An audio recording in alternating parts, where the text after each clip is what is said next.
My name is Chris. I've never been the paranoid type. I'm not the kind of guy who checks his wife's phone or second-guesses every text message. I've always believed that trust either exists or it doesn't, and I trusted Hannah. I trusted her completely. We'd been together 5 years, married for 3, and while things weren't always perfect, I thought we had a decent rhythm. She worked in marketing, long hours, lots of late-night client events and early morning meetings. I ran a small home renovation business, mostly freelance gigs, which meant I had the flexibility to manage my schedule, and sometimes to show up unexpectedly. That's what happened on that Thursday. I was working a job about 45 minutes away. The client had to cancel last minute because of a material shipment delay. So instead of heading to the bar with a buddy or just *ling time, I stopped by a Thai place near our house, grabbed dinner for 2, and decided to surprise Hannah. It was a little after 6:30 p.m. when I pulled into the driveway. The sky was dimming, clouds rolling in like something was coming. I remember that part vividly because it felt symbolic in hindsight. The air was heavy, humid, and even as I walked toward the door, something in me tensed. Our place was quiet when I stepped inside. No music playing, no sound of the treadmill or a podcast blasting from the kitchen. I figured she hadn't gotten back from the gym yet, or maybe she was in the shower. I called her name once. No answer. I went into the kitchen to set down the food and spotted something out of place almost immediately. The trash bin, usually nearly empty, was packed.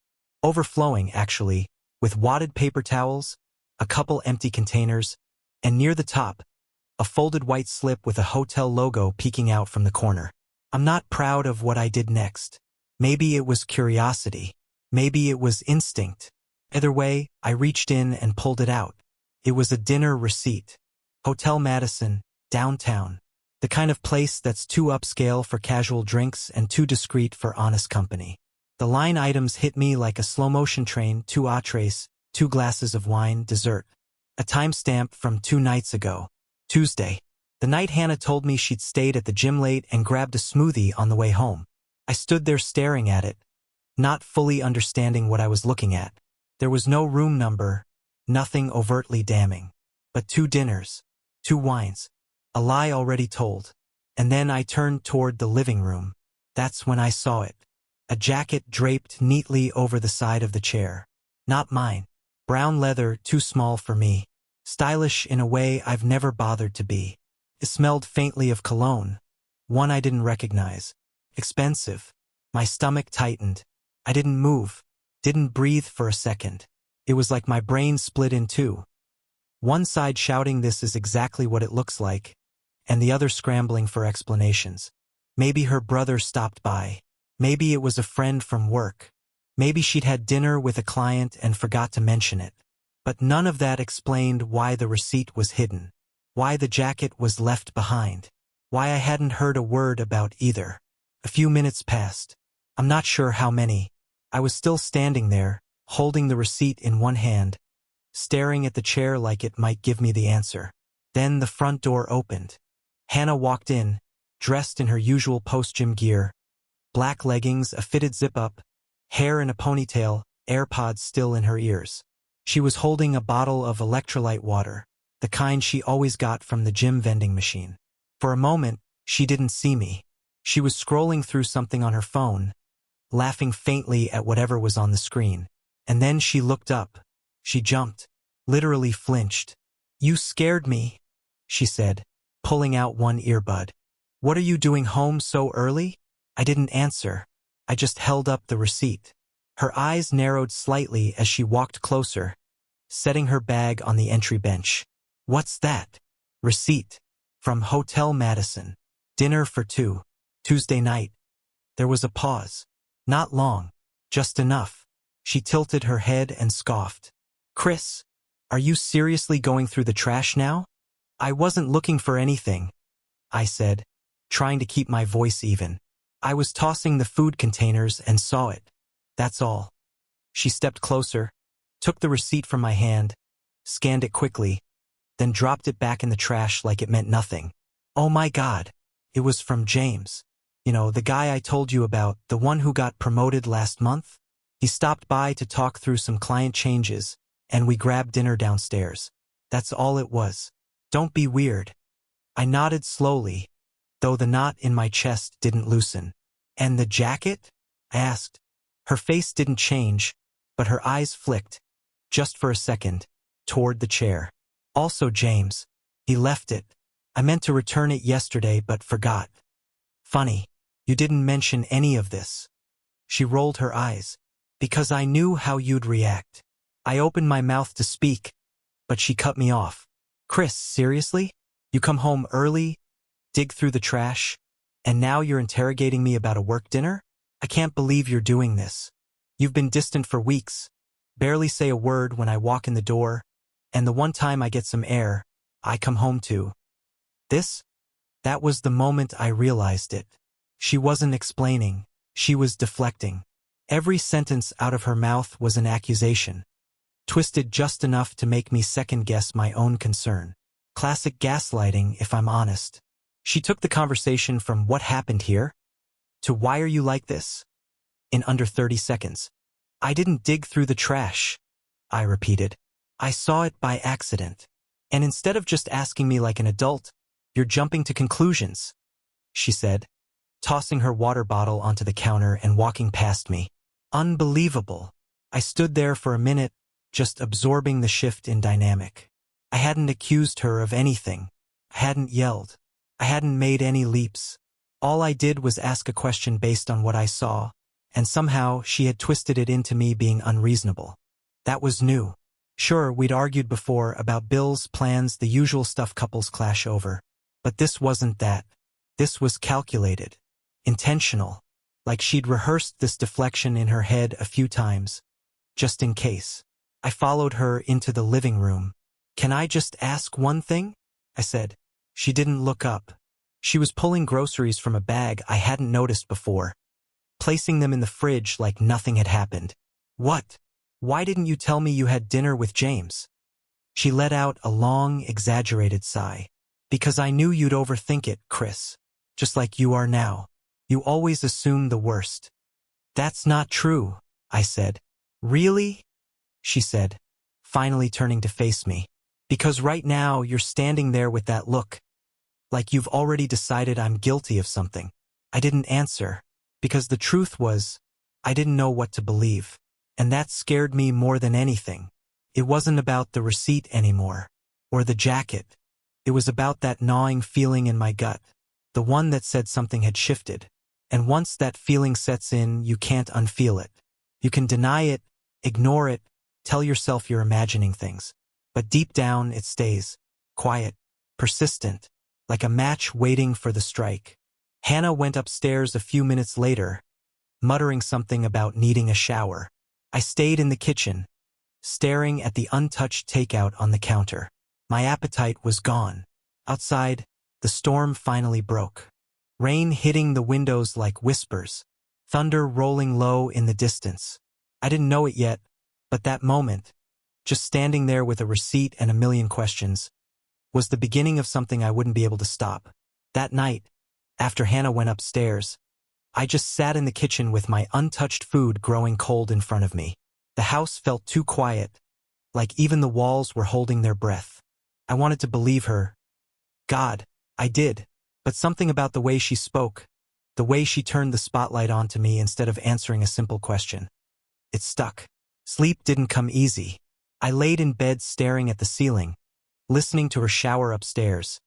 Every splash of water another beat in the rhythm of my growing unease. I didn't even hear her come down. I just remember turning over and seeing the other side of the bed already occupied. Her breathing slow and even, like nothing had happened. Like there wasn't a stranger's jacket downstairs and a hotel receipt in the trash. I wanted to let it go, to wake up and pretend this was just one weird blip in an otherwise normal stretch of marriage. But I couldn't. Something had shifted. And now my mind was working against me, digging through old memories like a detective re-examining cold evidence. Started with her phone. A few weeks ago, I remember waking up in the middle of the night to grab water. As I passed by the living room, I saw her curled up on the couch, typing fast, face lit up by the glow of her screen. She didn't see me. She was too focused. But when she did look up, Her body jerked, like she'd been caught doing something she shouldn't. She shoved the phone under a blanket and said she was just scrolling through Pinterest to calm down after a stressful day. Back then, I believed her. Now, I wasn't so sure. Then there was her phone's do not disturb mode. It became a constant, always on. I call her at lunch and it would go straight to voicemail. Texts would go unread for hours.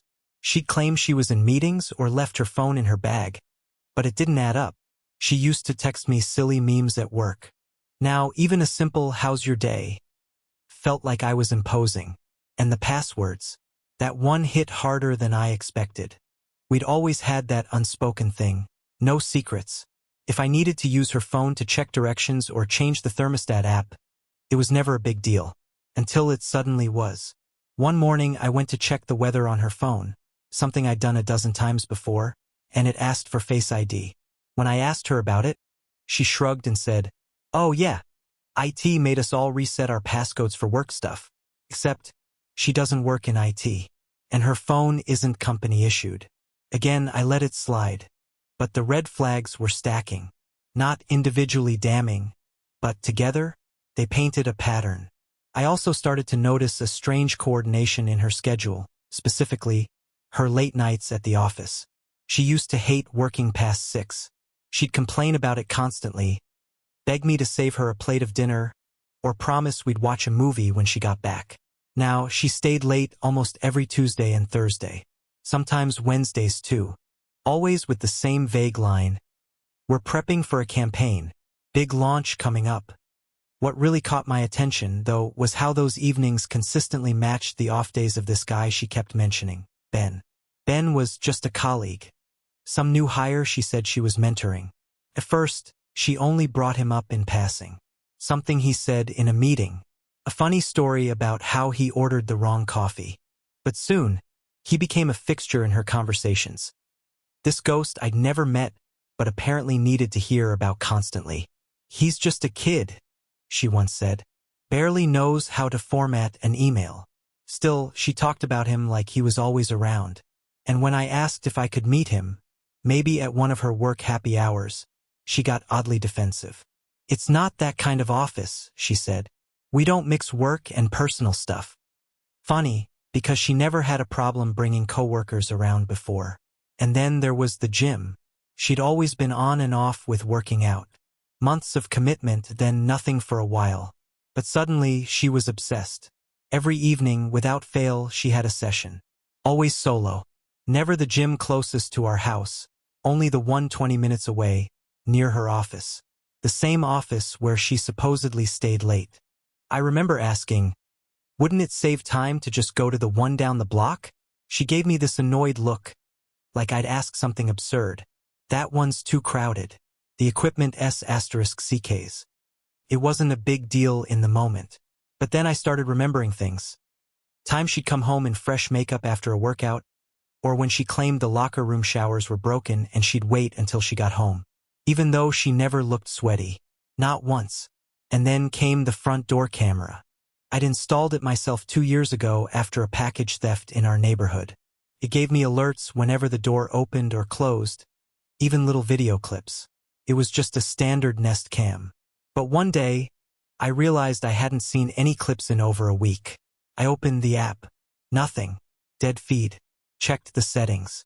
Someone had disabled notifications and turned off video history. When I brought it up, Hannah looked confused for half a second before saying, "Oh, weird. I must have hit something by accident when I was bringing in groceries." Except the camera was on the opposite side of the door, nowhere near the path of the groceries. That one really got under my skin. It's one thing to lie. It's another thing to cover your tracks. At this point, I started journaling, not out of some emotional catharsis, but because I needed to keep track of the stories, the contradictions, the excuses. I began writing down times and dates, who she said she was with, what she said she was doing. At first it felt insane, obsessive. But when you start to lose your grip on reality, sometimes writing things down is the only way to stay anchored. There was this one night last Friday. We were supposed to have dinner with my parents. My mom's birthday. Nothing fancy, just backyard burgers and cake. Hannah had RSVP'd weeks ago. She even picked out the wine. Then, an hour before we were supposed to leave, she said, "I'm so sorry, babe. I can't. My stomach is wrecked. I think I ate something bad." I believed her. I went alone, made excuses. But when I came home later that night, there was no sign of a sick day. No empty soup cans. No meds. She was lounging on the couch, flipping through Netflix, looking perfectly fine. And her gym bag, always at the door, was gone. I asked about it casually, and she said, "Oh, I took it out to clean it. The protein shaker spilled." Felt rehearsed, like a line she had queued up, just in case. I went to the laundry room later. The bag wasn't there. Neither was the shaker. Each little moment like that, it built up like water behind a dam. Quiet, invisible from the outside, but always pressing, always rising. And still, I said nothing, because a part of me kept hoping I was wrong, that I was just tired, that maybe I was projecting or falling into some unhealthy suspicion spiral. But another part of me, quieter, colder, was already preparing, watching, waiting. I wasn't going to accuse her without proof, but I was done pretending nothing was wrong. The moment it stopped being suspicion and became certainty came 3 days later. Until then, I still clung to the sliver of hope that maybe, just maybe, I was misreading everything. That I'd find some rational explanation for the late nights, the camera, the dinners, the jacket. That Hannah was telling the truth and I was letting doubt eat me alive. That's the most twisted thing about betrayal. It makes you question your own sanity before you ever question the person betraying you. But hope is fragile. And sometimes all it takes is one detail, a receipt, a login, a misplaced item, for the entire illusion to crumble. That morning started like any other. She left early, claiming she had a meeting at 8:30. I stayed behind to catch up on invoices and finish planning a remodel job. I had no intention of snooping, but when I sat down at my desk and opened our shared bank account, just to check for an automatic payment, I saw something that made my stomach twist. A charge from 2 days ago. Hotel Madison. Again. This time it wasn't the restaurant. It was for a room. Not an overnight stay, just a day-use rental. I recognized it immediately. Those are the rooms people book for a few hours during the day, usually for business layovers or other reasons. $179. Charged at 2:13 p.m. Right in the middle of the afternoon. On a workday. And here's what hit me like a brick. She told me she had lunch with a client that day. Even mentioned being annoyed because he talked with his mouth full. I stared at the bank line item for a long time, hoping, praying, there was some innocent explanation. But what kind of client lunch ends with a same-day hotel booking? I sat there, still as stone, listening to the silence of the house pressing in on me. That sick feeling in my gut, the one I'd been trying to dismiss for weeks, started to feel more like a punch to the chest. But I still didn't call her. I didn't ask questions. I didn't confront her. Instead, I waited. That evening, she said she'd be late. Another campaign launch meeting. Same script. Same lines. I said okay, and acted like I believed her. Even made a joke. Something lame about not burning the house down while she was gone. She laughed, kissed me on the cheek, waved goodbye. I waited 30 minutes after she left. Then I grabbed my keys. I didn't even know what I was looking for. Just knew I couldn't sit there one more night wondering. If she was lying to me, I needed to see it with my own eyes. Not a hunch. Not a text. Real proof. I drove toward her office. I didn't plan to follow her. That felt too obvious, too messy. Instead, I looped through a few side streets near downtown. Just driving, thinking, trying to keep myself from falling apart behind the wheel. That's when I saw the car. It wasn't Hannah's, but it was parked 2 blocks from our house, just outside a small, tucked-away residential alley that almost no one used. Clean, black Audi. Windows tinted dark, engine off, no plates I recognized. But here's what caught my attention. I'd seen this car before. Once parked near the gym. Once idling in a different part of the neighborhood late at night. Always alone. Always facing away. And then it clicked. The jacket. The cologne. The forgotten detail that tied it all together. I made a slow circle around the block and came back just as the headlights flashed. Someone had gotten in. I couldn't see clearly, but the silhouette was unmistakable. Hannah, climbing into the passenger seat like it was second nature. Like this wasn't the first time. I didn't follow them. I didn't need to. The damage was already done. I turned around and drove home. I'm not proud of what I did next, but I was tired of guessing. Tired of feeling like a stranger in my own house. When I got back, I walked into our bedroom, opened her nightstand drawer, and flipped through it until I found her second phone. Yes, second. She never called it that. Said it was her work backup. Rarely used. Always dead. But she kept it charged. Tucked neatly in the drawer. Screen face down, notifications off. I'd never touched it before. But now, I didn't care about boundaries. Those had been broken long before I opened that drawer. It was unlocked. And waiting. There weren't many apps. Mostly work stuff. But in her recent browser tabs, there was an open map. Directions from our neighborhood to Hotel Madison. Estimated drive time, 12 minutes. There were also 2 text threads. One was labeled, Ben Work. I didn't open that one. The other was just a phone number. No name, no photo. But the messages, they were recent. Him, room's ready. Same floor. You still bringing wine? Her, already picked it up. Be there in 10. Him, can't wait. Left the shirt again last time. Her, oops. It's in the drawer. Still smells like you. That was all it took. I sat down on the edge of the bed, staring at the screen like it might morph into something else. Something less cruel. But it didn't. It just sat there, glowing softly, holding pieces of a life I didn't know existed. I checked the drawer. Sure enough, buried beneath a few scarves, was a neatly folded button-down shirt. Light blue, just like the one from the chair. Still faintly scented, clean and expensive, but not familiar. I put it back, closed the drawer. That night, I didn't sleep in the bedroom. I didn't say anything when she came home, humming to herself, saying something about traffic being insane. I watched her walk into the kitchen, pour a glass of wine, sit on the couch like she hadn't just spent the evening with someone else. She didn't even notice my silence. Just curled up and turned on some mindless reality show. At one point, she asked if I wanted to join her. I said no. Told her I had work in the morning. She nodded and kept watching. Eventually, she came upstairs, brushed her teeth, climbed into bed, and fell asleep like everything was normal. But I couldn't unsee what I had seen. I went into the guest room, closed the door, stared at the ceiling for hours. My body was exhausted, but my mind was a furnace, burning every lie, every excuse, every fake smile she'd fed me over the past few months. This wasn't just suspicion anymore. This was truth. And once you see the truth, you can't pretend blindness. The only thing left was deciding what to do with it. I didn't confront her the next morning. I didn't slam drawers, demand explanations, or wave screech asterisk TS in her face like some courtroom cross-examination. I didn't even look at her.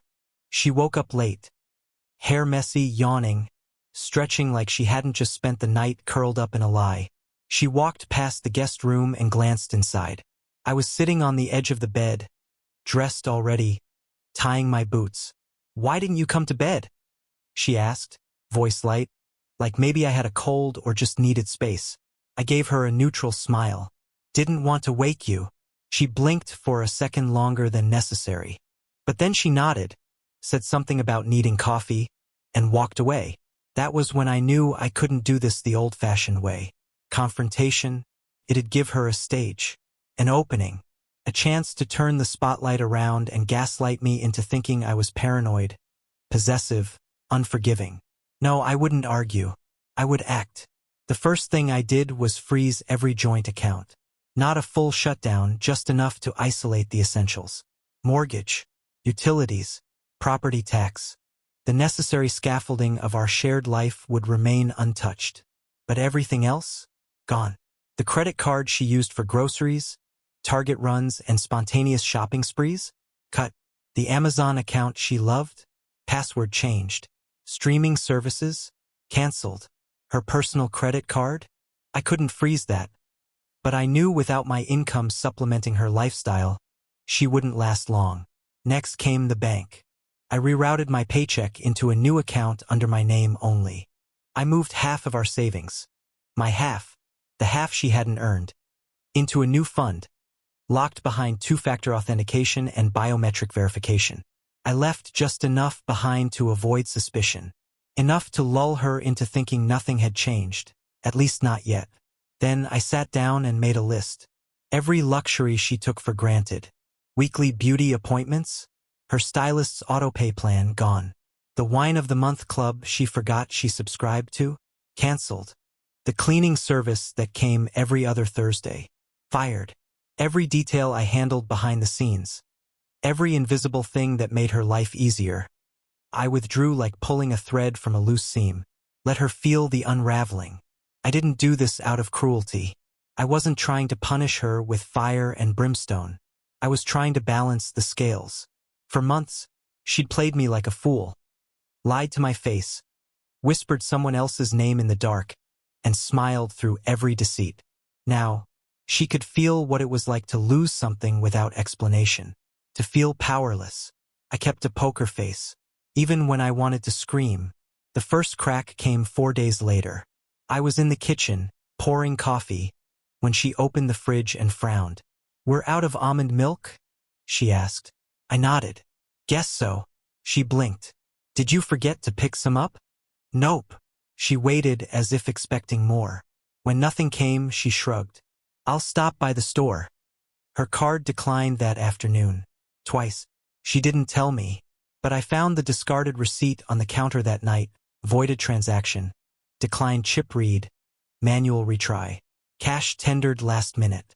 She covered it up with a funny story about the cashier and the register freezing.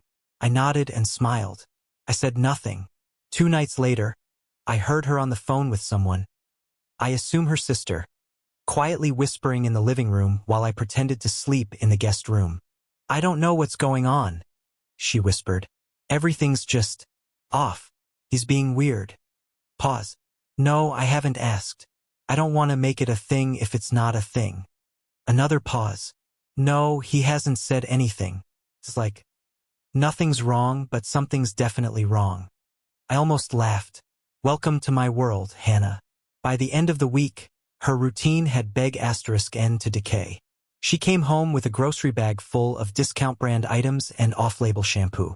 The kind of things she used to scoff at. She avoided eye contact when she handed me the receipt. The wine disappeared from the counter. Takeout nights stopped altogether. I noticed her bringing Tupperware lunches to work. Ones she packed at home. Something she hadn't done in years. I checked our delivery history. No orders. Not even coffee.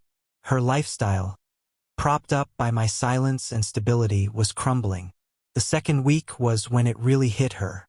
She came home one night frustrated, tossing her purse on the floor, kicking off her heels with a sigh. "They're switching our health plan again," she said bitterly. "The deductible's insane." I nodded. She waited. "I'm thinking of moving some things around," she said. "Maybe skipping the facial this month. Or my brow appointment. I don't know. Just trying to be smart, I guess." I didn't respond. I wasn't being cold. I was being clear. She looked at me for a long second, like she wanted to say something, maybe accuse me of something, but then shook her head and walked upstairs. Later that night, I heard her rummaging through drawers, probably looking for a backup card. An old savings account. Something with wiggle room. There was none, and I still hadn't said a word. She began testing me in small ways. One morning, she left a note in the kitchen. "Miss you." The next, she made coffee and left it by the bathroom sink before I woke up. She started wearing those cozy clothes I used to love. Soft sweaters, leggings, no makeup. The at-home version of herself that felt more real. But I wasn't buying it. It was a performance, curated for an audience that wasn't clapping anymore. Then came the social media phase. Smiling selfies, girls' night posts, a boomerang of her holding a drink, captioned "just vibing." But I knew the expression behind her smile. It wasn't joy. It was desperation masquerading as confidence. She'd post them in batches, always in the evening, right around the time I used to cuddle up beside her. As if to say, I'm fine. I'm glowing. I don't need anyone. But I knew better. Her mascara was smudged at the edges. The wine glass was always half full. The background in every photo was our kitchen. Dimly lit, cluttered, and silent. She was alone. I watched all of it unfold and stayed silent, because I wanted her to see what her life looked like without me holding it up.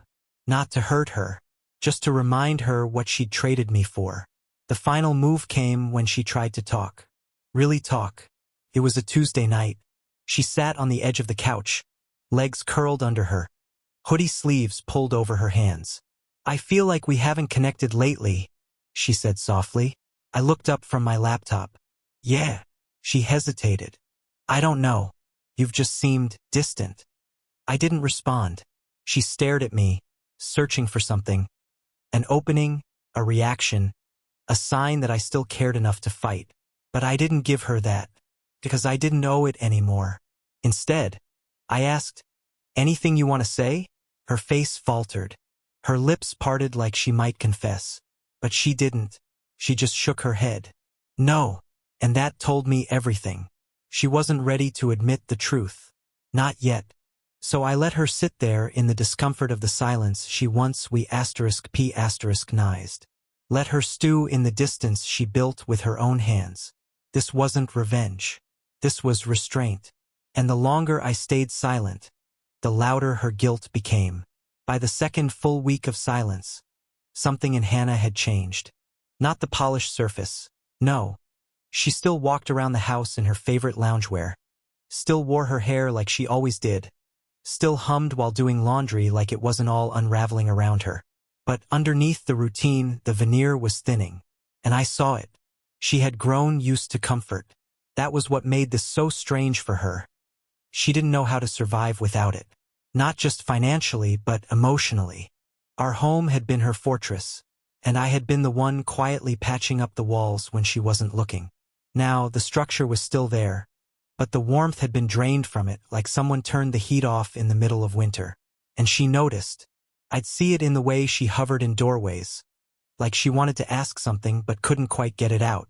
Or the way she stayed up late on her phone, typing out long messages only to delete them, sigh, and lock the screen. At first, she tried to power through it. Fake normal. She'd put on music when I came home, sometimes a playlist she knew I liked. Left the hallway lights dimmed the way I preferred them at night. She started cooking again badly. Burned pasta, overcooked chicken, recipes pulled from Pinterest with smiling thumbnails and awkward instructions. She never cooked before. That had always been me. But now she was trying to prove something, even if she didn't say it out loud. Then came the notes. Little ones, left in odd places. Hope today wasn't too stressful. Made extra coffee. Thought you might want some. Let's talk when you're ready. I didn't acknowledge any of them. I wasn't trying to be cruel. But these weren't apologies, they were signals. Breadcrumbs. She was trying to lead me back into the story where she was still the protagonist, and I was the forgiving supporting role. But I'd read that script already. I knew how it ended, and I wasn't interested in the rerun. Her confidence, which had once been the foundation of our relationship, began to falter. It started subtly, a hesitated laugh, a pause before answering simple questions.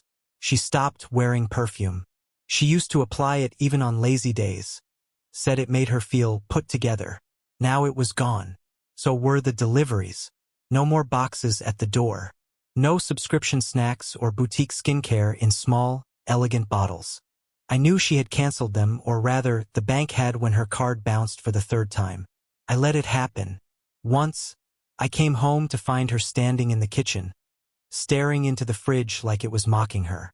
It was nearly empty. Just some eggs, a half-used jar of pesto, and a single bottle of cheap white wine that hadn't been chilled properly. I watched her for a moment before stepping past her and grabbing water from the shelf. She didn't say anything, just closed the door slowly and went upstairs. The social media posts became more frequent and more desperate. Her captions shifted from breezy confidence to thinly veiled attempts at control. Just taking care of myself lately, Redheart. Focusing on peace over chaos. Learning to be okay with being misunderstood. But there were no new photos. No brunch sh*ts, no group selfies. Just recycled images from better days. Strategically chosen, filtered carefully, posted late at night like a lifeline thrown into a sea of strangers. Her likes dropped. The comments disappeared. She wasn't fooling anyone. One night, I found her sitting on the floor of our closet. Not organizing. Not cleaning. Just sitting. Her back against the wall. Knees up. Hands in her lap like she didn't know what to do with herself. She didn't see me. I walked past quietly, letting her stay there with whatever thoughts were finally catching up to her. And that was the theme of those days. Catching up. The bills, the emotional distance, the weight of her own decisions. They were no longer things she could outrun with distractions. Her voice lost its edge. The smirk she used to wear during arguments disappeared. She started agreeing with everything I said. Didn't challenge me on anything. Once, I left my keys on the counter and muttered something about losing them. She jumped up like she'd been waiting for a task and said, "I'll find them. Don't worry." Like a reflex, like she thought maybe if she was helpful enough, I'd stop seeing her the way I did now. I still hadn't confronted her. Not directly, but I could tell she knew. Or at least she felt the weight of what she had done. That's the thing about guilt, it doesn't need evidence. It just needs space. And I had given her nothing but that. She tried to invite herself back into the version of us that existed before the silence. One night, she knocked gently on the guest room door and poked her head in. I was thinking, maybe we could do that movie night thing again. The one with the trivia game? Just something light. No pressure. She smiled when she said it, but it didn't reach her eyes. I shook my head. Not tonight. Okay, she said quickly, backing away. No problem. Just thought I'd ask. And for the first time in a long time, I saw something behind her face